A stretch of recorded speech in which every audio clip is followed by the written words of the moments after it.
Abot ko pa.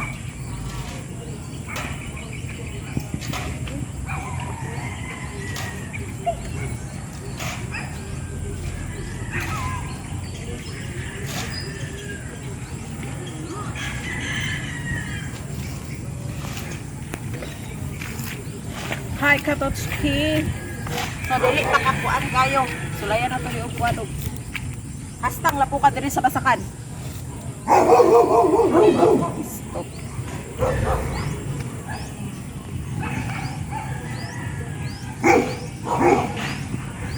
Saan na? Ito ko dito?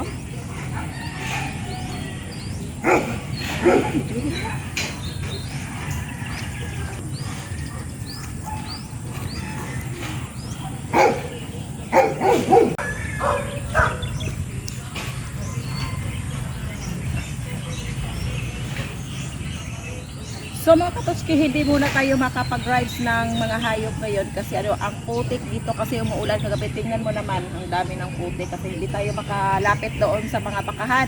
Ang mga baka dito at saka pero hindi tayo makapag-rides kasi daan sa putik.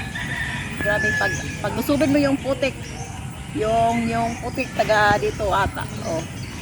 Kaya dito na muna tayo. And ngayon, hindi pa muna tayo makapag-rides ng kabayo kasi ginagamit pa si Leo at si Darna, busy pa kasi yung may-ari. Kasi nanghihiram na po kami, wala po kaming kabayo. And sa mga nag-share, sa mga nag-subscribe, maraming salamat.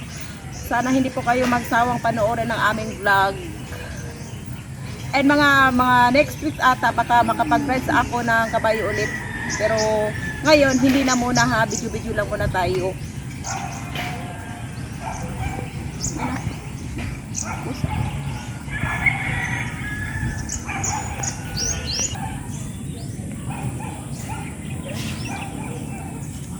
At sana po intindihin nyo po naman kami ngayon na hindi pa muna kami makapag-rides ng kabayo kasi po ay ilang next week ata siguro baka makapag-video na po talaga ako. Pero sa ngayon dito po muna ako sa amin. Si Katotski Malin lang muna yung magra-rides ng ibang hayop dyan. Si Tots muna. Kasi yung bahay niya malayo lang sa amin. Ako dito sa city siya sa bukid. So siya lang muna yung mag-rides ng kalabaw or baka, pero kabayo hindi lang muna kasi ginagamit pa si Leo at si Darna. Hinihiram namin yung kabayo para i-content.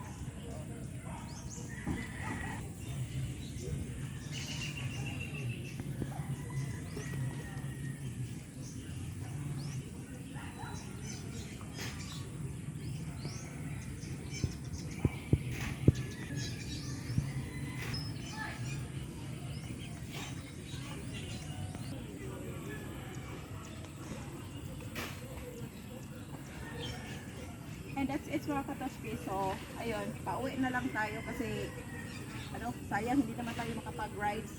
Ayan, pinakita ko lang na bawal pa kasi po ako lumapit sa mga bakahan, sa mga kalabaw kasi ang dami ng putik. Kaya tignan mo, ang malalim, sobrang malalim yung putik taga dito, kaya hindi ako makalapit sa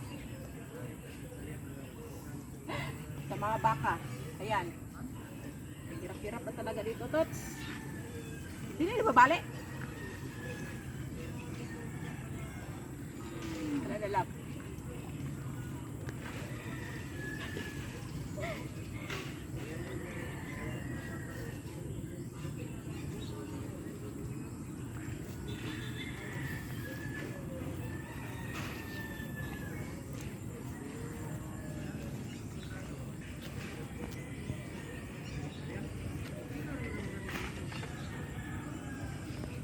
So, bye-bye!